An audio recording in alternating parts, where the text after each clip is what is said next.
all things Open Division and Contenders, the path to pro for Overwatch League. And here are your hosts, Thorn Rain and Kyle Wynn. And welcome to this week's episode of the Blackwatch Report, episode 25, Zachareee as a top 3 Lucio. As always, I am your host, Thorn Rain, and with me, my co-host, Mr. Kyle Wynn. How you doing tonight, Kyle? Good. Very, very busy day for me. This isn't even the last thing I'm doing today. So let's keep it rolling, keep it going. Let's do this. All right, so this past week, what I did was I gamed a little bit. Actually played some Realm Royale with none other than Mr. Kyle Wynn, and we did pretty good. I felt good playing Realm with Kyle. We had one really, really good game too, where I was just like exploding. Yeah, it was a good game. Other than that, I'm just prepping for my trip this weekend. I'm heading out to Baltimore on Saturday, so you will be getting us next week, hopefully live if my internet can hold. If not, we will record just an audio version to throw up for the podcast listeners. If not, if we do a live show, you'll see us a little bit different. I'll be in a hotel room and Kyle will be leading the show. So, what'd you do this week, Kyle?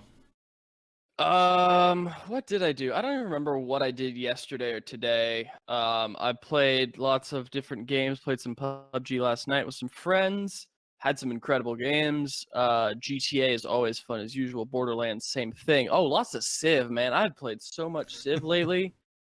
I found out that China is OPAF, so I've been playing that a lot. And yeah, just kind of watching Contenders. Overwatch League has been pretty sick, but I like how it's slowed down a little bit to where I don't have as much games to watch, so I can focus more on Contenders-y stuff. And yeah, it's been cool. I'm looking for time to do another Blackwatch breakdown here. Obviously couldn't do it this week because of busyness, but next week I think we might have enough time to do something. I'd like to get whatever the best game is next week, or possibly there was a good game this week that I could do it as well. Yeah, definitely. But that's going to move us right along. No new iTunes reviews. Come on, people. We need those iTunes reviews.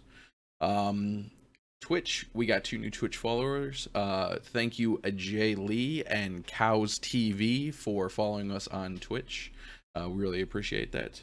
And as always, the news is going to be brought to you by Patreon this week. Patreon sponsor is, again, Mr. Shrugoff. You can become a Patreon over at patreon.com/blackwatchreport to help out the show. And with that, we're going to go right into the news. Take us away, Kyle. C News is where we're starting off this. I mean, it's where we always start off. But we have some interesting news that we talked about a little bit. Oh, I don't know if we didn't even mention the fact that what we did literally an hour ago on our what we did. We talked about this on the I don't remember, what was it? What's the name of the thing we did? That is the Overwatch Recall. We were the first episode. You can look for that probably, I believe, Sunday or Monday. And it was basically Totally Drunk who was interviewing us, is what our podcast does, and he brought up the news that we knew this, I think, previously, that NAEU and Pacific Contenders Finals will be played at the World Cup events for that particular region. And it will be at the end of everything, which is kind of interesting. There's some pros and cons to that. But also, the big thing that has players kind of not as happy, and rightfully so, is that only the top 2 teams will make it to land from each region. So we saw previously we had 4 teams going to Poland from each region. Now it'll only be 2 per. So you have half as many players getting lane experience. And it's kind of just feels a little bit tacked on. But, you know, it is what it is. There's a possibility that it's going to really, really increase Contenders viewership, which is always beneficial, but it definitely does inhibit the players a little bit in terms of lane experience. Yeah, definitely. Moving us right along here, we've got Team Giganti. Were just signed up to defend their Assembly title August 3rd and 4th. This is a Finnish tournament that requires all members of the team to be Finnish, and as we know, Giganti is no longer a fully Finnish team.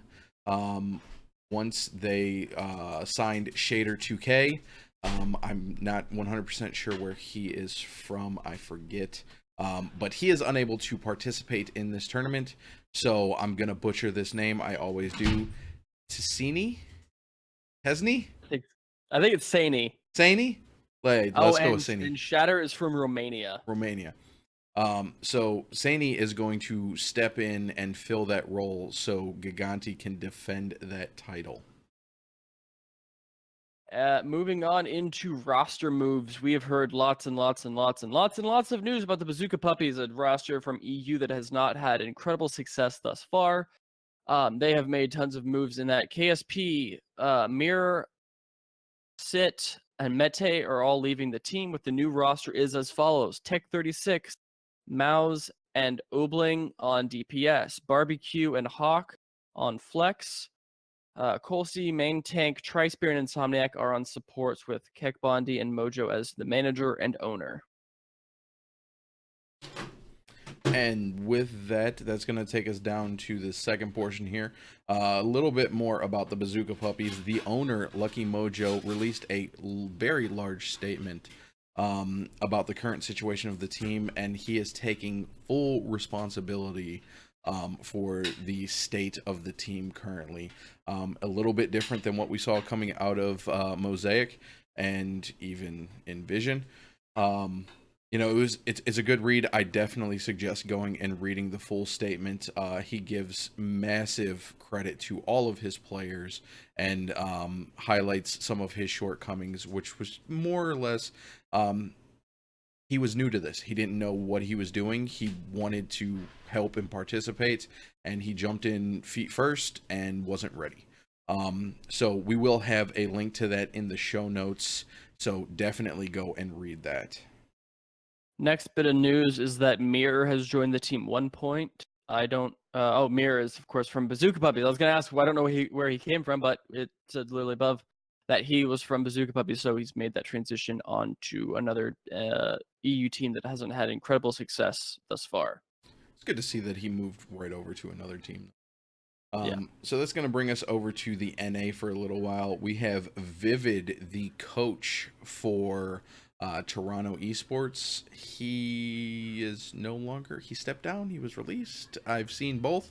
But he is no longer with Toronto Esports and is currently looking for a team to coach. So definitely keep an eye on him. That might be a little bit why we see what the state of Toronto is right now. But we'll get into that a little bit later. Yeah, and another thing that, of course, comes to no surprise is that Milky Man's contract with Mayhem Academy has come to an end, and he's currently looking for a team, although he has currently been playing with, I think, Second Wind. I'm not 100% on that, but no, that's Moopy I'm thinking of. I get this because Moopy was the previous main tank. Man, that's confusing. All these M's on Mayhem. Man, it's crazy. Yeah, exactly. But so he's currently looking for a team, then has not yet found a team. And then on to this next one here, where I didn't finish the show note. I'm a great producer. Six Snakes have added to their coaching staff. Give me just 1 second to pull this up so I can get the name of the newest coach. Oh man. I'm not gonna be able to pronounce this. Phonex YOLO? Is that what that is? Phonex YOLO? Phonex YOLO? We'll go with that. FNXYOLO. Phonex YOLO. Adding to their coaching staff. Definitely an interesting name. well done on the name. Yeah, exactly. Our next bit is kind of interesting, is that Kraken Lacken, who was previously left Fusion University, is now finding a spot on Toronto Esports over Guardian, which I do also found interesting. Little odd. Yeah, we'll talk a little bit more about Toronto Esports' current state after this, but you can, as the way we have alluded to it thus far, it's not fantastic, and we'll tell you why in the main discussion. Oh, yeah. And as Kyle said a little bit earlier about Moopy, Moopy, the former tank for the Mayhem, has found a new home. He's getting a second wind with none other than Second Wind. Hopefully he can add to their tank line and maybe not make them the second bye week of Contenders. Yeah, I don't know, man. I don't know. I don't know if I think it's too late for that. Too late? Oh yeah. Then our last bit of team news, more main tank issues as well. Kaiser, who was previously of Runaway and then was on GGEA, but like straight up bench boy at that point, is officially been released. He was changed to the inactive roster, and he actually never played a single game in Contenders. The last time he played with them was back in the previous pit, not even the latest one. He played like a map when the team was still Chicken Ranch Pizza. So kind of unfortunate to see. Hopefully he can find a better team. The guy's been playing in NA for quite a while, so Yeah, we'll see what happens. Yeah. He's kind of a staple. He'll land somewhere. But with that, we are moving right along. You can break away from your normal energy and go rogue. Head over to therogueenergy.com and use promo code BlackwatchReport at checkout for 10% off all of your purchase. They just announced that the Black Shaker Cup is being retired. So if you want one of those crispy black and red shaker cups, get them before they're all out, because once they're sold out, they're not coming back. They're going to go to the clear and gold as their primary shaker. And with that, we have This Week in Overwatch, brought to you by Liquipedia. On July 22nd, we have two birthdays. Lyco, DPS for Brazil Gaming House, turns 21. Pug, current free agent, turned 19. On July 23rd, we have none other than the Birdman himself, Seagull, DPS Dallas Fuel, turning a staggering 26. Become a grandpa. Yep. In Overwatch League years, he is a grandfather. That's scary because that makes me dead. Then we have Rascal sharing a birthday with Seagull. DPS for NRG Esports, formerly of Dallas Fuel and London Spitfire. And he turned 20. On July 24th, we had Gold Series Overwatch League 2016 Shanghai, won by Invictus Gaming / IG Fire. And then for the birthdays, we have Tavik turning 24, DPS for the Florida Mayhem. Hopefully still on the Mayhem. July 25th, we have Meko turning 21, Flex for the New York Excelsior. July 27th, we see Jaws turning 25. He is a Contenders EU caster. Check him out on the Path to Pro Contenders Twitch channel. We have One Shen turning 23, former support for Oh My God, and the biggest birthday that we have had thus far, turning 1 year old on the 27th, none other than your favorite warlord, Doomfist. That's right. On July 27th last year, Doomfist was released into Overwatch. And then on July 28th, we have Clanton turning 25, former support for Bazooka Puppies.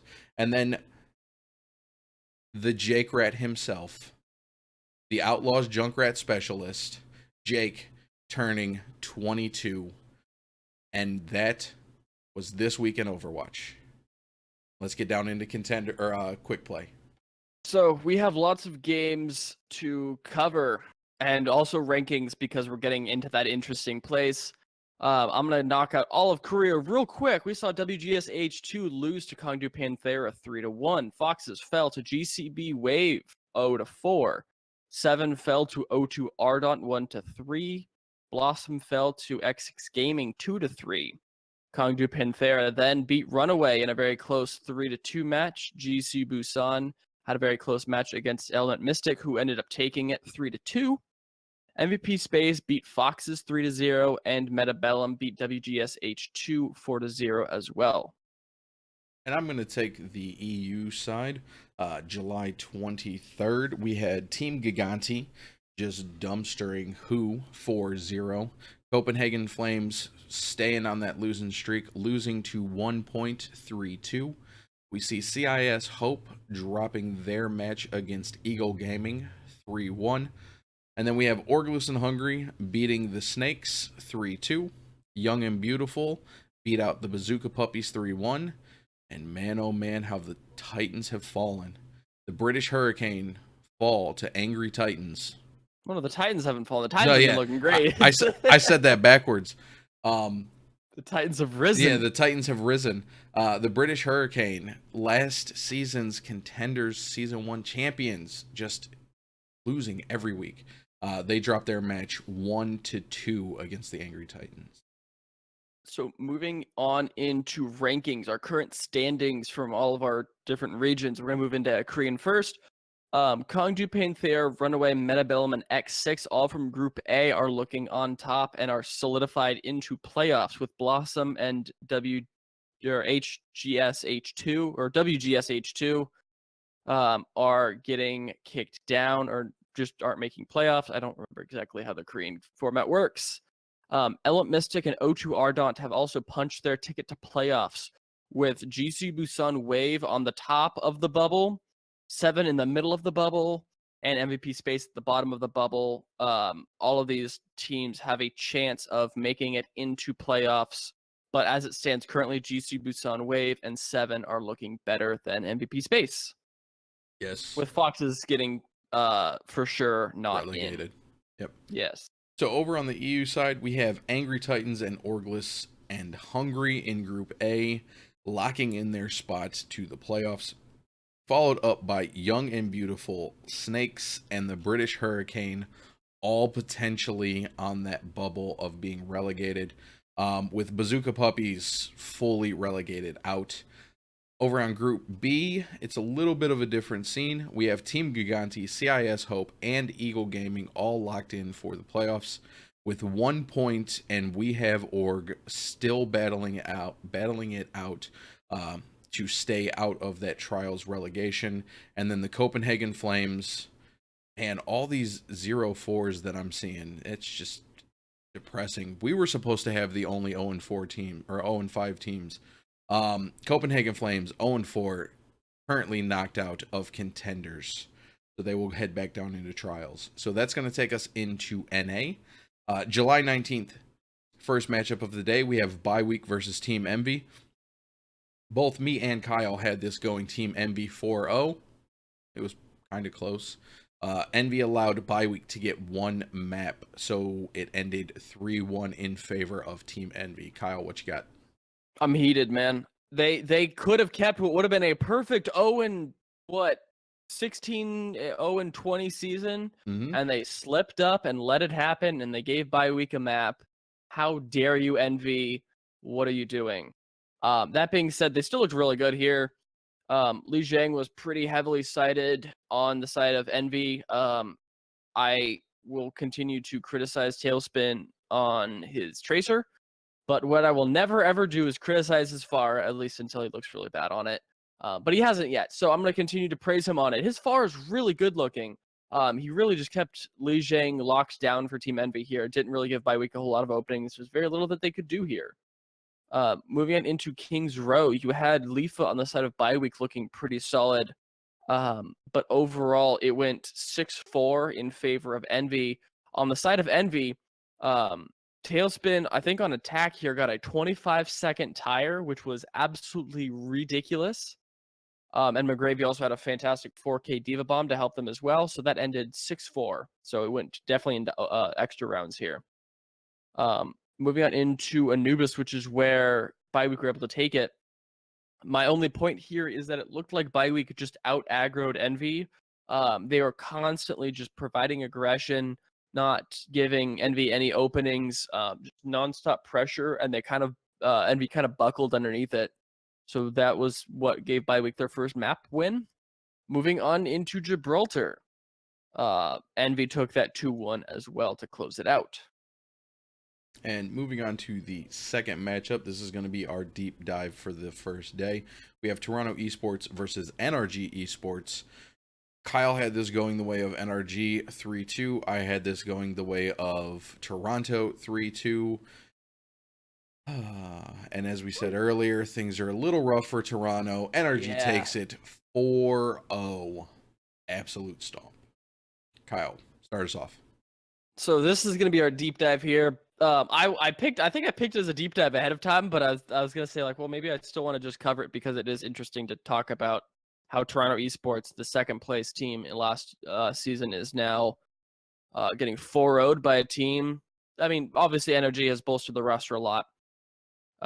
Interesting thing is, starting out on Lijiang Tower, we saw Stratus come out entirely, did not play at all this match. They ran with Rascal and Poise the entire time. Rascal Far was looking decent at best, but why no Stratus, I ask? And as his ZP was kind of big on this, like, why is Stratus not here? I previously touted him as the best Far in Contenders, and now it's Tailspin and Mangachu because Stratus is out, and so we can't, continue to keep up that title. Energy ran Goats Comp into Toronto, and Toronto just looked sloppy trying to counter it, and so Energy took Lijiang 2-0. Moving into King's Row, Dalton, who is a phenomenal tracer and a phenomenal Widow, was on Ferris for some reason. Can't really tell you why.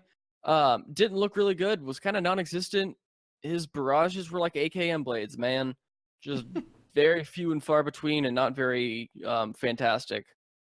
They also had issues capitalizing on picks. So when there was a Widow pick or a Pharah pick, when it did come up, it like they still lost the team fight. So even if they got an entry kill, they still weren't able to capitalize on that.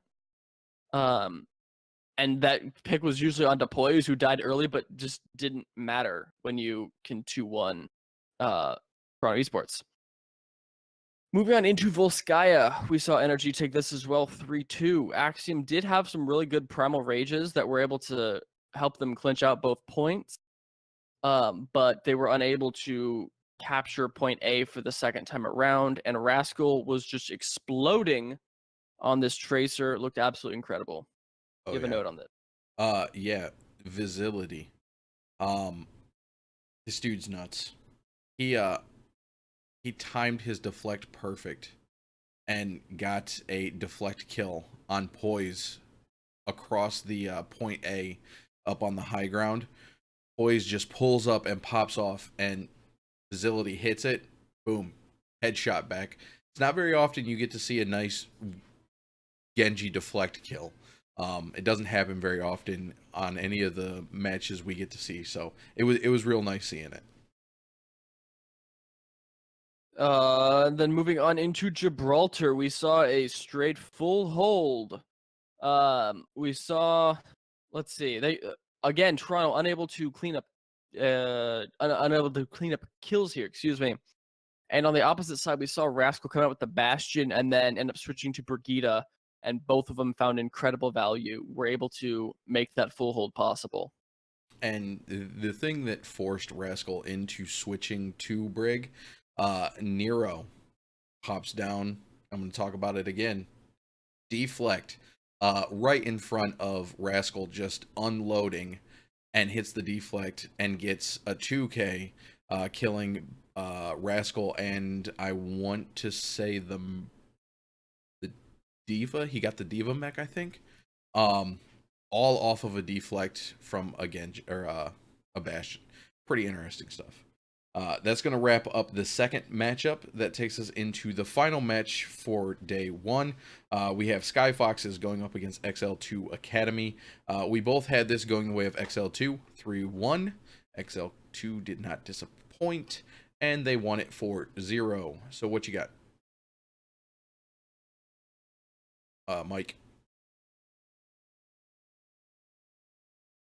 No audio. There we go. I'm here now. I was muted.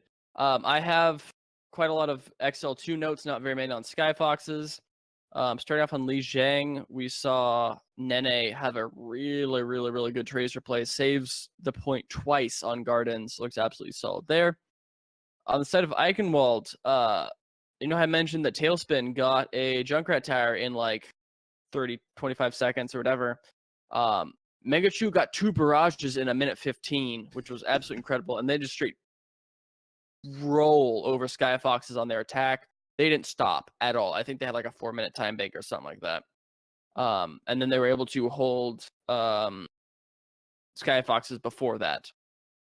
Moving on into Volskaya, we saw Retzi continue to look pretty good on Widowmaker, hit lots of really, really good shots, but unfortunately, if it's just you doing stuff as Widowmaker, it doesn't really matter. Meanwhile, we saw that Nanohana has come in, and I think that we may have figured out exactly where you can play him. Last season, we saw Mangachu try to play Genji, and I'm going to really underline and bold that try because he didn't look that great. He obviously looked fine, but he's not a Genji player. Nanohana is, and so you can run Nanohana on places where you anticipate running a Genji, like Volskaya, for instance. Obviously he did play some Hanzo and some Pharah and stuff like that, but like if you need him for the Genji, you can run him on that, which is a good sub in because you don't have him in the entire time because Mangachu is definitively the better Pharah and the better Hanzo player. And so XL2 were able to take Volskaya 3-2. Gibraltar goes 3-2 as well in favor of XL2. Retzi continuing to hit really good shots here, but again, still not enough. And then we saw a Junkrat come out of Nanohana and did not look very great. So I said, not a better Junkrat though. So maybe throw in Mangachu for Gibraltar next time. Definitely. That's going to move us into July 24th. Our first matchup is Mayhem Academy versus GG Esports. We both had this going the way of GGEA 3-1. Mayhem Academy take it 2-1. Interesting score line there. So what do we got on this one? This is our first draw, I think, in this whole season of Contenders for NA. And I think that now we have reached the point where Mayhem Academy is starting to get close to their potential, which this is week 4. Like, a little late, but, whatever. Hopefully they keep the same roster and continue to work on season 3, and we'll have a better look there. But what we did see is the Legion comp coming from them, and they looked absolutely solid with that. Very well rehearsed, very well played out. As well as the Hull took with Pharah when they went indoors to the university stage and looked really, really solid there as well. And they were able to take that 2-0. Moving into Eichenwald, we saw Mayhem Academy take this as well, 4-3. Sharp went off on Tracer. He was getting 4Ks here, 3Ks there, not with pulse bombs, just with like people ignoring him. It reminded me of that time that I forget who the match was. It was an Envy match way back in Contenders, or not Contenders, in Apex, when they just ignored Effect on Hollywood. He was just running rampant through everyone. That's what it was like on First Point Eichenwald with Sharp. But even still, Mayhem Academy had a better performance here and able to take it 4-3. Anubis is where we met our tie, and Shax is where we started to get the performance that we expected of him. He was talked up very highly by a lot of people in our Discord. Extremely highly. And yeah, exactly. And so we are now seeing performances out of him that we assumed he could do, and we've heard that he could do, but now we are seeing it, which is really, really good to see. He's looked incredible on, all the different players, the heroes he played. He played Soldier, played Tracer, played Widow, and looked great on all of them. Lastly, on Route 66 is where we see GGA able to clutch this out, and that was basically from the one dragon that Fisher got. Both teams were able to complete all the way through, but on the extra round, we saw a hold come from GGEA that was solidified by a 2K dragon that was just in overtime pushes. A dragon on the point is like all you need. Mm-hmm. And with that, that's going to take us into our next matchup. We see Fusion University going up against the Gladiators Legion. This is our deep dive for the 24th. I had this going 3-1. Kyle had it going 3-2. Both of us in the favor of Fusion University. And Fusion takes it 3-1. So start us off, Kyle. So you were right on the money with this one. We saw on Oasis a pretty close match. I watched this one, I think it happened last night. but I watched it after the fact, and it was really, really good. Both teams had really good plays here and there. Fusion University ran like a dive break comp, which was really kind of interesting to see. We saw Zachareee not play the Tracer or the Widow as we normally see him on. He played the Brigida quite a bit here with Who Are You on the Genji, which was really interesting. But it kind of, this particular map is where we saw Who Are You, like, it feels like this is what NA Who Are You is looking like now, without like ridiculous ping and being kind of disjointed from the rest of his team. He just had incredible Dragon Blades here, found really good value out of pretty much every single one of them. And you have a note here.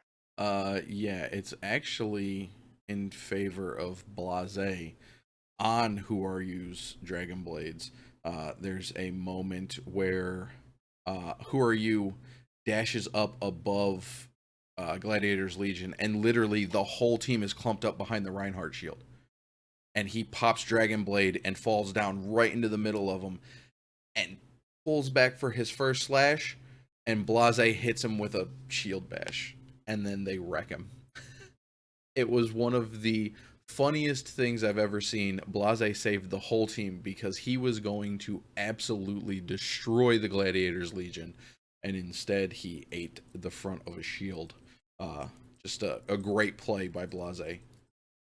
And on the side of Gladiator's Legion, we saw some interesting plays as well. We saw quite a bit of we saw Pooks play the Mercy as was expected, but we saw Rolf switching to the Lucio a lot here and the Brigida, which was kind of interesting considering that, like, for the most part, I think it's just because Zen's dead, baby, I guess.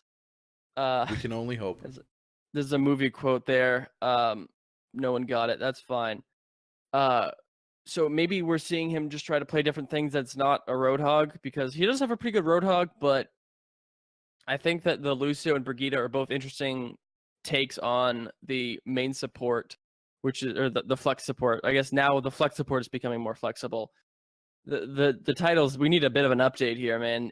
There's so many switches. You have formerly you had your main support as your Lucio, and then you had your flex support play your Mercy, but now it's 100% switched, and it's just confusing. But all you need to know is that Fusion University won Oasis 2-1. Moving on into King's Row. Dude, Gaz had a great game here. 5-man grabs. Panker was going ham here, and they had a 4-minute hold on the last point. They were able to cap it out all the way, but Fusion University on their push had like 4 minutes going into last. Just the Legion had a really, really good momentum. They were able to play ult economy extremely well here. Oh, yeah. And on Gladiator's Legion's defense, where they held for what seemed like forever, Panker was able to first knock off Who Are You with a Primal Rage into the pit while he didn't have his dash reset, and you just kind of see the camera look. And then switches off and goes to the Reinhardt just to wrap up the end of it, and gets a massive shatter, just completely stomping out the attack from Fusion University. The tank line, we talked about it on the Overwatch recall. The tank line of Gladiator's Legion, phenomenal. Absolutely phenomenal. I cannot wait until an Overwatch League expansion team picks up Gods and Panker, and I hope they do it together. Yes. There's a couple you cannot break up. No. Moving on into Anubis, we saw... What did we see here? We saw a ton of focus on Who Are You now. Basically, the guy couldn't do anything ever. Every single time that Gladiator's Legion knew Who Are You had a blade, they were watching for him, man. They killed it quick. Oh, yeah. You had a whole hog to shut down the blade. You had Brigida shut down the blade. You had just like Diva dive. As soon as the blade was drawn, you had 4 or 5 members of Gladiator's Legion just Genji, all dive on him, immediately dead. But even still, Fusion University were able to cap it out and then hold the Gladiator's Legion on their attack as well, preventing them from getting to second point, or 2 points on the board. So FU took that 2-1. And then lastly, we have Gibraltar, which is weird. let me tell you, it was weird, but it was great. I loved it. We had an Anatorb defense, and no, this is not 2016 or 2017. This is 2018, where you had Alarm play the Ana, which is not something we've seen him play ever, really. And then you've also seen Elk on Torbjorn, which we never saw him play at all. The most ridiculous thing is that it worked. It worked incredibly well. They got a full hold that included Zachareee dying and then coming back on Lucio to stall out as well. And it looked really good on that too. So Zachareee is the new hydration. Top 3 Lucio. Pick him up now. He recently tweeted too that he has a 100% win rate on main support, which is pretty funny. Then I assume just out of like 2 games. But, whatever. Don't look too deep into statistics. Percentages don't lie. Exactly. But the other thing we saw kind of some shades of Hotba coming out here from Bjørndal, who was playing the attack tracer, triple DPS a la Rogue on Watch Point Gibraltar, which was their like absolute best map. So if you're going to emulate Rogue, you emulate it on Gibraltar. And he looked incredible, got like 3 kills, and they didn't really need to do too much. They just needed to cap out first, and they did like a fight. So good on FU for playing incredibly creatively and catching teams off guard, which is like, it's always good to see teams do stuff like that. It's always interesting to see teams kind of play new comps and bring out new ideas that can be analyzed and emulated by Overwatch League teams. Oh, yeah. And with that, it's going to take us into the final matchup of the night. We see last night's leftovers taking on Second Wind. We both had this going the way of last night's leftovers, 3-1. We gave Second Wind kind of, the benefit of the doubt, and we were wrong. Last night's leftovers, 4-0. What you got? We were wrong. We weren't that wrong. We weren't that wrong. Yeah. Sure. We just underestimated L&L again, which we need to stop doing. They're a really good team. And it's not just sugar-free, although it is a lot of sugar. A lot of sugar-free. He's really good, man. Starting out on Oasis, L&L take this 2-1. Sugar-free's Farah and Enlar's McCree were really, really good. Shadows and Zaxol were playing the same comp, but they just didn't get as much room as Sugar-free and Enlar did. Sugar-free, Shadows would pop a high noon and get killed. Enlar popped a high noon, got 2. Stuff like that. Sugar-free was just on top of everyone a lot more as well. What were you gonna say? Oh no, I just laughed at the comparison there. Okay, so that is where L&L take Oasis 2-1. Moving into Kings Row, L&L take this as well, 4-3. Second Wind were having issues cleaning up kills with to close out third. So they were pushing on their attack. They had a bit of time. They had like a minute or minute and a half pushing into third here, and they needed to cap with with any time left, because that means they would get a second attack. What they did not do is cap out with a minute left, so they did not get a second attack, giving L&L the win or draw advantage, which they capped it and won. Second to lastly, we saw Volskaya go L&L's favor 2-1 with Sugar-free on Hanzo, really looking absolutely incredible and getting tons and tons of early picks here. So they took that 2-1. Give me 2 seconds.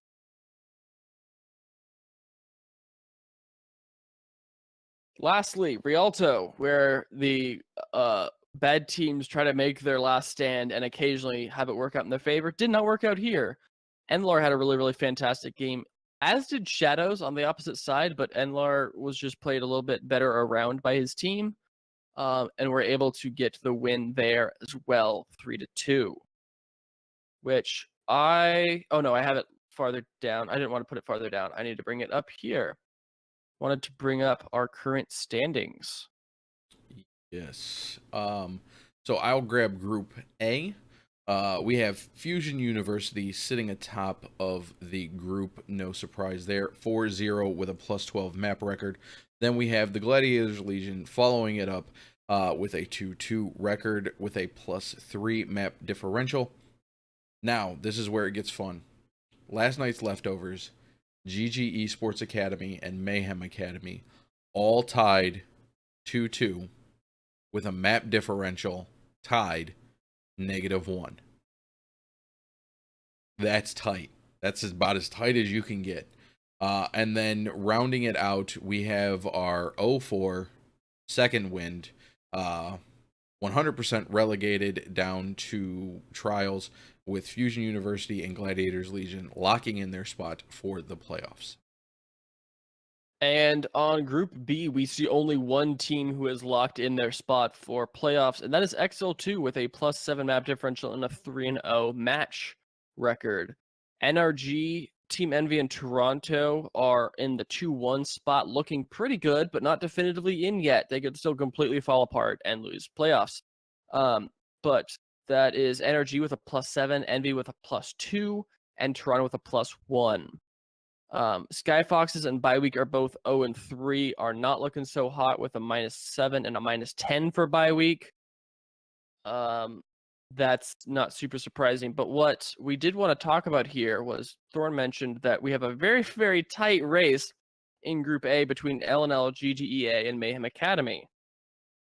What we could see coming up here is this could be the first time, and I guess obviously in EU is happening as well with British Hurricane is possible as well for them to get relegated, or not, not make playoffs at least, possibly get relegated down to trials as well. And that is LNL has a shot to be the first open division team, unpaid, sponsored, unacademied roster to make it into playoffs, which is really, really cool to see. Because previously coming into this, I was of the belief that there was a very clear distinction between your academy teams up here, and then right below them were your open division trial Z teams that just didn't have the money, didn't have the support, didn't have the personnel behind them to help them win. And it showed for the longest time, except LNL has kind of beaten the odds to show that you don't need to have a lot of money and a team house and a bunch of support staff and literally Overwatch League coaches helping you out. Yeah. And so what we see coming in here is Mayhem Academy are playing against LNL next week. And GGEA is playing against Fusion University next week as well. Fusion haven't lost at all. They've lost 2 maps this whole season. And so we can pretty much definitively guess that for sure Fusion are probably going to win that. We're going to talk about that a little bit more in Speculation Station. But what we see is that Mayhem Academy also has a chance to... it's really going to take kind of a ridiculous happenstance for LNL to not make it in here to playoffs. Because what you need to happen, if LNL beat Mayhem Academy, LNL's in for sure. Mayhem Academy's out. Possibly. I guess whoever loses harder next week is out. And as well, if Fusion University beat GGEA, which is extremely likely, we see that LNL are going to make it as well. So really, LNL are almost solidified, but we can't say it just yet. Really, if I'm doing my math right, LNL can lose and still get in. They just need Fusion to beat GGEA by a map differential of 1. So, right. well, compared to the LNL match. So if LNL lose 3-1, they're going to need GGEA to lose 4-0. So as long as they get 1 map above them, above GGEA, they can lose and still get in. Because the problem is, if they lose and it's the exact same score line, that will result in a tie, and the tiebreaker falls down to who won the matchup between the two, and that's GGEA. So no ties. it's going to take, I really think, a miracle for LNL not to get in, which is phenomenal. I'm so excited to see LNL make it into the playoffs, or at least not get relegated. One thing I do want to note about LNL, they're the most consistent of the open division teams. They've had pretty much the same roster. They've done very few moves. They have Kate as their coach. So as we see it, the teams with the most the team with the most consistency coming out of open division, they're the one that's doing the best against actual academy teams. So just stick it out, guys. Like all you other teams out there, if you lose and you get bumped down to trials, just don't blow up your squad. Just build more synergy. Yeah. And so that kind of does it for a very short but, important main discussion on what could be a possible, kind of an interesting scenario here. But I guess it's now time for us to move into the speculation station where tomorrow we have our first matches. Again, we're doing this kind of funky thing where our show is split right in the half of the week because they keep changing the Contenders schedule every season, making us have to either change when our show is or just kind of deal with it. So we're just going to deal with it. On July 26th, we're going to see Toronto Esports in the first matchup take on XL2. We are definitely not keen on Toronto at the moment. They have been looking not so great. Their tank line isn't looking as good. Their DPS are playing weird things. Their coaching overall isn't looking that great because, well, they don't have a coach. Not anymore, at least. So we're going both 3-1 in favor of XL2 for this matchup. Next matchup is NRG versus Envy. I really like Envy as a team, but NRG has been looking incredible. Playing around Rascal and Poise lately, and they always have the Stratus pocket pick if they need it. So we're going 3-1 in favor of NRG here as well. And then lastly, to close it out, I am going deep in favor of bye week being the true bye week and giving Skyfoxes the win over them 4-0, but Thorn isn't as convinced as I am, and you're going 3-2 here. I'm holding out hope. Come on, bye week. At least get some maps. And with that, that's going to wrap up the July 26 matches. Next Tuesday, July 31st, we have Fusion University against GGEA, the matchup we were just talking about that has huge playoff implications. We both have this going the way of Fusion University. Kyle has it going 3-1. I have Fusion University toying with GGEA and just going 4-0. Just a wreck. Just hot mess. Gladiators Legion versus Second Wind is our second matchup. Kyle has this going the way of Gladiators Legion 3-2. I've got it going Gladiators Legion 4-0. I haven't seen anything out of Second Wind that tells me otherwise. It's fair. Gladiators have been slacking, but not anywhere near how Second Wind has been slacking. And our last matchup for the week, Mayhem Academy versus Last Night's Leftovers, and this is where we're split. Kyle has it going Mayhem Academy 3-1. I'm taking the toothpaste hot dog. I'm going for it. 3-1 in favor of Last Night's Leftovers. So we'll see who walks away with this one.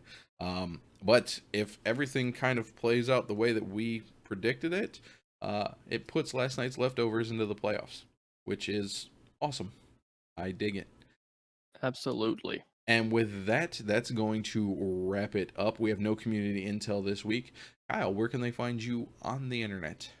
You can find me at Kyle the Winner on Twitch and Twitter. I have started streaming a little bit more here and there whenever I get time. I'm doing it lately, and I've been getting a little bit of a following, so that's pretty cool to see. So come hang out if you want to watch me play tons of different games. Awesome. You can find me over on Twitter at ThornRain. I do most of my streaming on the Blackwatch Report Twitch. You can find the show on Twitter at Blackwatch Report. No O in report. You can email the show, blackwatchreport@gmail.com. You can follow the show on Twitch, twitch.tv/blackwatchreport, and we record live Wednesday 6 p.m. Eastern. Our intro music is the main theme for Overwatch, covered by our very own Kyle Wynn. This has been a High Noon production. You can find all of our shows at highnoonpodcast.com, and you can come and chat with all of the hosts over at the Discord at discord.me/highnoonpodcast. And with that, Blackwatch out.